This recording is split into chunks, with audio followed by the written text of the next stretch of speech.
Good afternoon. Happy Friday. Welcome in. This is the Joe Gaither Show on Spurs Central, part of San Antonio Spurs on SI. We appreciate everybody who's watching us today on the San Antonio Spurs on SI YouTube channel or checking us out on our own social media machines at Joe Gaither 6 on Facebook, YouTube, and Twitter. Or you're probably listening to us on Spotify, Apple Podcast, or on Amazon, the Joe Gaither Show on Spurs Central. We're a proud part of San Antonio Spurs on SI, and we are back for another edition and back for more expertise from Matt Guzman. We appreciate Matt Guzman joining us pretty much every week, basically keeping us on task and on time. Matt, you follow him at MattGZMan on the Twitter machine. He is working and building everything that you see on San Antonio Spurs on SI. Matt, how was your week? How are you doing, sir? Doing well. How are you? It's been a good week. Pretty hectic, but as always, the hectic typically means that the Spurs schedule of the Spurs season is ramping up. So we love to see it. We're excited. October is going to be here before you know it. I know in my head when we first got started, I was thinking November, but I think it was last week when I was kind of doing the write-up when I realized, oh my gosh, the season starts second week of October. So it's going to be here before we know it. So you only have a little bit of time left to relax maybe before preseason starts. That's right. Yep. But I mean, relaxing, writing, they tend to come in the same as long as I can sit down and just listen to music and get some stuff churned out. But yeah, I mean, October is going to come by really quickly, and we know once it gets going, it's going to be around for a long while. So I'm excited for that. Absolutely. Well, make sure you follow Matt Guzman at MattGZMan on the Twitter machine. Let's start with where we ended last week, Matt Guzman. The gold medal game. The Olympics have come and gone. Sayonara, au revoir, probably more appropriate to Paris. But the Olympics have come and gone. Victor Wembanyama and Team France once again settling for the silver medal. This will be their second silver medal in a row in men's basketball, their third overall as a country. But Team France losing to Team USA 87-98. Really no fault of Victor Wembanyama's last Saturday. Really playing a great game. But just what were your takeaways with Team USA claiming their gold medal? I think it was the 8th in a row. Is that what I saw? 8th gold medal in a row for Team USA. Coming away victorious, beating France right there in Paris. Yeah, I mean, we talked about it at the end of last week. We were kind of back and forth on whether or not Victor would be able to kind of will the team over Team USA. And I think both of us ended up saying, well, I think no, I went the other way just for fun. Yeah, that's right. I kind of saw it coming. Obviously, that team is very good, and there were players that stepped up that weren't exactly household names, and still probably aren't. Guys like Gershon Yabusele, and Isaiah Cordonier, those kind of players were definitely there to help out Victor. He really did have the best game of his Olympics in that gold medal game. Probably why he was so emotional, because he really did put everything into it. I think the biggest takeaways were just that at the end of the day, he's a young player. He's got plenty of room to grow. He's got a big ceiling in front of him. But at the end of the day, he's facing off against some of the best NBA players in the world, and guys that have been around the league plenty of times, who have won multiple championships. They know what it takes in those championship games. They've been there. They've done that. This is Victor's really his first look at a big stage final championship type performance. Obviously it wasn't a 7-game series, but they put in a lot of work, and then they had to go quite a long way to get to the gold medal game. And so for Victor to it was a good sign. I love that he was able to contribute the best that he had been all Olympic season. But at the end of the day, like I was saying, sometimes you just can't get it done, and that's okay. He doesn't need to be a gold medal winner in his first Olympics ever at 20 years old. He's still got plenty of ways to go, and that Team USA squad is kind of on the way out. A lot of those players are older. So Victor's got his time, and I'm sure his time will come. And I'm sure he knows that too. But it was good to see him ball out and kind of do his thing. Yeah, 26 points, 7 rebounds in the final. Obviously, he didn't get the win like he wanted to in his home country, but really, you can't say anything negative, in my opinion, about Victor and his performance. He gave everything he had to Team France, and just a matter of kind of what you said, a better team as a whole in Team USA emerging victorious. And really, I think after Team USA beat Serbia, you had that kind of wild ending against Serbia. I think after they got that probably re-locked them in, refocused. Absolutely. For the final. So that was going to be a hard thing to do to win that. But another sign another benchmark for Victor Wembanyama that the future is basically here already. Sure, absolutely. And if that was the one thing that he wanted to set out to prove, he did it. And like you said, the overall Team USA was a better squad, but that's okay. That was kind of expected. Like entering. They asked LeBron at the end of the game. There's the Redeem Team, there's the Dream Team. What is this team called? He said the Avengers, and that's kind of how it felt. They pulled these stars, young and old, from all parts of the league to kind of assemble together and knock out and get a gold, and that was the expectation. So you can't really blame or criticize Victor for not being able to defy the odds per se, because it was kind of stacked against him at the beginning. All right, let me ask you just on the same topic, but maybe out of bounds here. Guerschon Yabusele, he has a good game in the gold medal game, 20 points for Team France. And I'm doing just a little bit of basic research and seeing, oh my gosh, this guy's already been in the NBA, played for the Boston Celtics for just a short time before going overseas. The man is only 28 years old. And I apologize if this takes you a little farther outside of your comfort zone, but what is the future? What is the Olympics? What does a strong performance in the Olympics do for a player who's playing internationally? I believe he's playing for Real Madrid at the moment, Euroliga, Real Madrid at the moment. So he's not playing at a small club overseas. Is there a opportunity? Is there a pathway for, okay, young guy, 28, you still haven't hit 30 yet, to get back into the league based on a good performance over a 2-week span at the Olympics? Absolutely there is, especially because he's kind of been in the league before. He was with the Celtics, I know, and he's one of those players where you see guys come into the league and whether or not maybe they're not happy with their role, maybe they don't just show exactly what the teams had hoped that they would show when they were being scouted, and they go play overseas, they go develop a little bit more, or they just take their career overseas and just stay there because they're making money to play professional basketball without all the toil and all of the hard, not hard work. Of course it's hard work over there too, but there's no extras trying to make it in the league and trying to overcome some of the politics that happen whenever you get relegated to the bench. It's definitely a different culture in the NBA. And a lot of those guys are content playing overseas. Some of them may want to make, NBA debuts, and he's tweeted out since his performance in the Olympics and the gold medal game that, he's waiting, he's ready for a second chance. And so it's not necessarily one of those where teams were looking to the Olympics to start scouting players that they might need. Sure. But when you have a player like Yabusele, who all season long or all Olympic season long was out playing Gobert, was being put on the floor in favor of him, who was honestly doing better than Victor in a couple of games, that's the scouts are watching the games. So, they see that, you got GMs there, you got coaches there, and they're saying, this guy can play with this NBA player here. Why can't he play with this NBA player in the United States? Somebody, I think, made a joke that Guerschon was signing a DocuSign contract with the Spurs in the locker room immediately after. And so, I just think for him specifically, there's definitely going to be a pathway that opens up. Some team is likely to be willing to give him a chance, especially if he's serious about making that commitment and coming back to the league. But yeah, I guess it's not necessarily like there's a pipeline, like these scouts go to the Olympics with that hope. But when you see these players ball out, you kind of can't help but wonder, what could he bring to my team?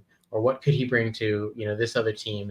And so I definitely see that there could be a future in the league for him again, especially because he's only 28. But at the same time, it can be tough. But I think he did what he can in showing out in the Olympics and playing as hard as he could. My mind traditionally goes to the World Cup when I think about a good parallel. And Sure. Man, World Cup that month is a chance for those international soccer players to make a lot of money for greedy clubs. The difference is there's a lot more leagues playing professional soccer, paying big money, Europe and Germany and Spain and such. The NBA is the NBA. There's only one NBA. Yeah. And so maybe I didn't know if the scarcity factor of the NBA would make that not as much of an option. It definitely would make it more difficult, because there's not all these other options. But at the same time, there's 30 teams in the league, and they've got, especially at this time of year, they have quite a few training contracts to hand out. So if they want to give this guy a shot in training camp and see where it goes, that's more power to him. 28 years old. He's played in 2 seasons for the Boston Celtics, appeared in 74 games, started in 5 of them, but that was 2017 through 2019. So it's been 4 or 5 years. So hopefully he can get another shot if that is what he's after, if that's what he's interested in. If he wants to just keep playing in Europe, then do your thing, man. Ball out. Absolutely. It can go both ways. I don't think there's a wrong answer. Why don't we move into what you've been busy with this week? Because the Olympics ended on technically Sunday was the final days, but the men's basketball ended Saturday afternoon of last week. So your kind of responsibilities for men's basketball ended Saturday evening for the Olympics, and now you've basically turned your entire focus back to the San Antonio Spurs. It already was on the Spurs, but now it's back on the Spurs without the Olympic distraction. The NBA put out their schedule, and they said, here's our TV schedule. Obviously, a lot has been made about the NBA and its television partners breaking up with TNT, with Amazon, with ESPN, trying to spread out their market share, and we'll see kind of how that all shakes out. But we know for the 2024-25 season, the TV schedule is set. And the San Antonio Spurs got a little bit of a bump, 21 national televised games up from last year's 19. Just another small crack, another sign that the NBA is starting to get behind the San Antonio Spurs. Absolutely. And, you go back to 2 years ago, right before Victor was on, in the United States, the Spurs had 4 games. And before that, they had 2 games. And so, that huge jump from 4 to 19 last year was enough as it was, just because they didn't quite know who this kid was and what he was going to look like, what kind of attention he was going to receive. And, the Spurs were terrible. They really were not great. They had a lot of, it was a big development season for them with as many young pieces that they had. So this season, now that they kind of know what Victor is capable of, and these Spurs have added a few new names, they become a bigger intrigue, there's more allure to watch the Spurs this year. And as such, they were rewarded with a couple more games, most notably with a game on Christmas, like we talked about. And so, Victor is going to be one of the front and center pieces of this NBA, of this entire association. He's one of the players that people are going to tune their TVs on or turn them on to watch him, because they want to see him, break the bank. They want to see him completely, slam some dude's face. They want to see him shoot a 3 from half court after pulling up. There's so many different things that he's shown, and there's reason to be excited about his game and the way he plays it. So it makes sense that they'd want to give him even more TV games. So that's what it is. It's absolutely the Victor Wembanyama effect. And as the Spurs continue to get better, we could see them continue to creep into that top 5, top 10. You got teams like the Lakers who have 39 games on national TV. Half their schedule is nationally televised. And so that makes you happy, right? Big Lakers guy. That is right. I can turn on any TV half the time and it'll be there. So definitely. But it's one of those where the Spurs are making they're seeing their name among those other teams with huge stars, and they've just got Victor and a bunch of young guys right now, and obviously Chris Paul this year. But in general, it's going to be Victor and whoever they can put around him. They're still yet to crack that huge. They haven't hit the threshold of we are an elite team, we are contenders. And they're still getting a lot of attention. So it's definitely a good sign. It's definitely a sign the Spurs are making their way into the name of, like the NBA's finest. And the NBA loves it because they get more money and they can market this guy that everyone wants to be like. When I think about Victor Wembanyama, it sends me back to when I was a child playing, what was it, NBA Jam or NBA Live or some of those early basketball games where you create a player and, I'm going to make my player 7'12", and I'm going to be 99 shooting and 99 athleticism and just all over the place. It was always fun as a young kid to play with a character like that. But now here we are in 2024, and it's not so much of a computerized character. It's a real life. I like the word alien, but that sounds disrespectful, and I don't want to be disrespectful. A real-life unicorn, something that we haven't ever seen before. And I'm really, really excited to see what will happen this year. Now that he has some actual, some more support, some more NBA-level support around him. Now, you do get the pass for alien because Nike has deemed him the alien. So okay, good. I didn't want to be like, who is this guy, yada, yada, yada, calling him an alien. No, I don't mean it in a disrespectful way, but he's like something we've never seen before. That is, it is. It truly is. And it's funny that you mentioned the creative player. I would do that all the time. And I would enjoy dropping 80 points on the Detroit Pistons just for fun, and I'm sure my teammates in this fake game hated me because I never passed, but we won. We always won. So y'all get them on board with the winning. It's true. I was always player of the game, rookie of the year, all the things. But my archetype for my creative player looks like Victor Wembanyama. As tall as it can be, max height, because I want to be in the paint, dunking and blocking everybody. Right. And then, I can shoot as well. I want to be able to pull it. Like, literally, the archetype for my 12-year-old creative player is now Victor Wembanyama, and it's just Yeah. kind of strange to see. Right. It kind of breaks my own eyesight and brain to think about. Absolutely. I mean, and that's just part of the intrigue about this, about this player is that, he's a player that we have never seen before, and he's doing things that we have never seen before. And it's not just that he's tall and it's cool and, oh, look how tall he is. He's tall and he can shoot and he can run an offense and he's doing everything that he's needed to do. Oh, and by the way, he played half the season on a minutes restriction. So even when he is a little bit hampered, he's still putting up these numbers and being a monster on defense. So, it's definitely somebody that the Spurs have hung their hat on and will continue to, and it's for a good reason. All right, we talked about Christmas last week. So Christmas gets stricken from the record or stricken from your options.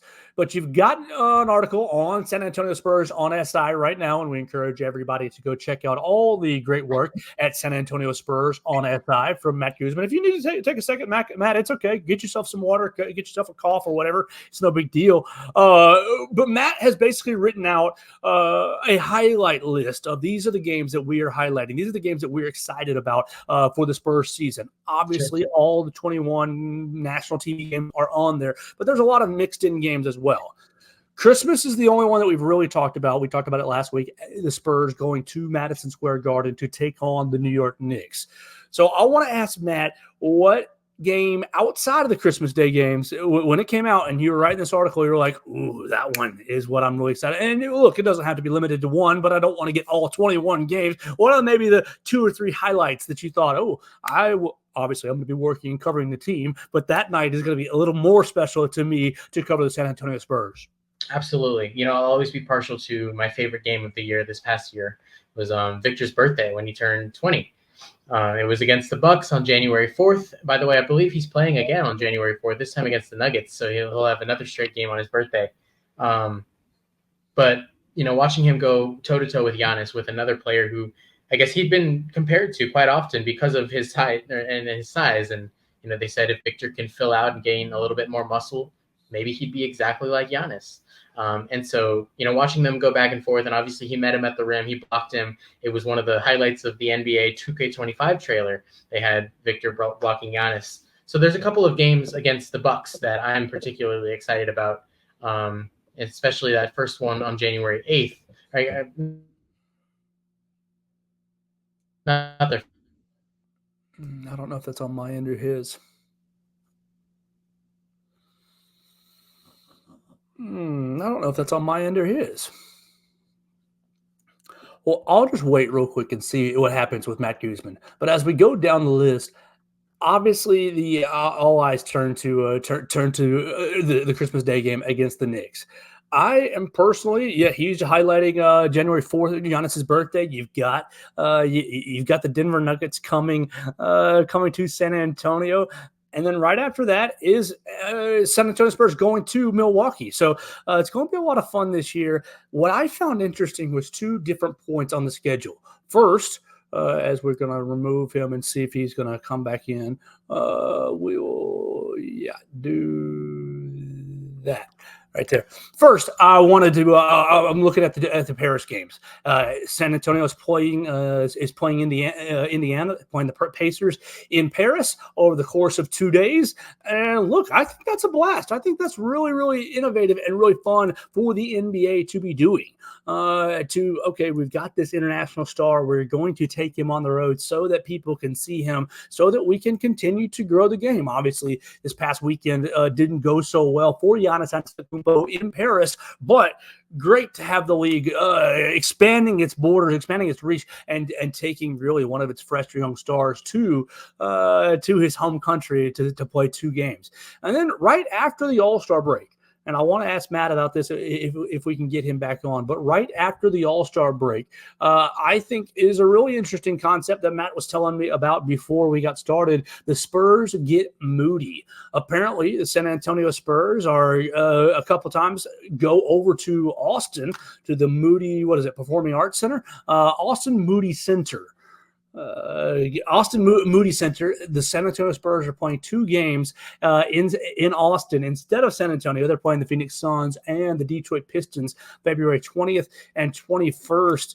And look, this is I'm not an NBA expert like Matt Guzman is, but these are instances of innovation that make me excited as a sports fan. Make me see, okay, this is a league that's trying to stay ahead of the curve, ahead of the young kids, and we're trying to go to its fans. Obviously, the Spurs have the most fans in San Antonio, but obviously they have a big fan base in Austin as well, and now have a big fan base in Paris as well. So taking the league on the road to its fans, I think, is a very, very smart, very, very interesting idea, and I'm excited about that. We will reconnect with Matt Guzman here probably next week. Probably won't have him for the rest of the show. I'm just going to pivot real quickly and continue, hit the last topic that we had, and then we'll round it on out. We appreciate everybody who is watching us on the San Antonio Spurs on SI YouTube channel, or who's checking us out on my own social media machines. You know, things happen with live guests sometimes and with internet sometimes. It is no big deal. The only other big news point that we wanted to get into with Matt Guzman was the NBA Cup. This year, the NBA Cup is going to be November 12th through December 3, and you play the same sort of style as you did last year. You got 1, 2, 3, 4, 5, 6 different groups. Winner of the group goes on to knockout stages. You get a little bit of a wild card scenario as well, so that you can have 2 8-team brackets. I think is what it gets out to. Excuse me, 1 8-team bracket. Wild card on each one. That's 8. Yeah. 8 teams per conference will advance. 8 teams will advance from group play into the second and final stage of the Emirates Cup 2024. The knockout rounds the 6 winners and the 2 wild cards. The wild cards will be teams from each conference with the best record in group play that finish second in its group. So this is more of another parallel with international soccer, but second year of the NBA Cup. Right? If you weren't on board last year, it's okay. We're doing it again this year. Last year, the Spurs go 0-4. They're in a group with with Sacramento Kings, Minnesota Timberwolves, Golden State Warriors, and Oklahoma City Thunder. The Kings won the group. They advanced to the knockout stage, and I believe it was the Lakers that ended up winning the whole dang thing. Right? I was just on it. Yeah, the Lakers won the whole dang thing, beating the Indiana Pacers. This year, the Spurs group is not easy either. Spurs ended up getting thrown in as the 5th seed with Oklahoma City Thunder. Okay. The Phoenix Suns. Oh, okay. The Los Angeles Lakers. Oh, okay. And the Utah Jazz. I think the Spurs got thrown into the most difficult group in the Western Conference. The other 3 groups in the Western Conference, Group A is Minnesota Timberwolves, LA Clippers, Sacramento Kings, Houston Rockets, and Portland Trailblazers. Obviously, the Timberwolves and Clippers present some sort of a formidable opponent, and the Kings took a step back last year, but are still a young and up and coming team. Group C, Denver Nuggets, Dallas Mavericks, New Orleans Pelicans, Golden State Warriors, and the Memphis Grizzlies. I think that easily stands out as the toughest group in the Western Conference. Obviously, Denver and their couple of NBA championships. Dallas went to the NBA Finals last year. Pelicans got themselves into the play-in games last year, and the Warriors are the Warriors. So I think the Spurs didn't get drawn into the toughest group, but you got a nice argument. B and C are really, really, really challenging. And so I think that's going to be a lot of fun to follow. But from a Spurs perspective, I don't know if you're going to do any better than 0-4. Maybe you go 1-3 if you're able to beat the Jazz or catch the Lakers or Suns on a bad night. I think the Thunder are going to be pretty much running away with that group. But obviously, you got to see how things play out. We're going to get out of here for the day and for the episode. We appreciate Matt Guzman for joining us. While he did, obviously, a little bit of technical difficulty, and that happens sometimes. But make sure you follow Matt Guzman at MattGZMan on the Twitter machine. Make sure you follow all of his great work, San Antonio Spurs on SI. You can follow that page on the Twitter machine at SAS on SI. You can follow me at JoeGaither6 on any and all social media machines. We'll get out of here for the day, and we'll be back with another edition of the Joe Gaither Show on Spurs Central and San Antonio Spurs on SI.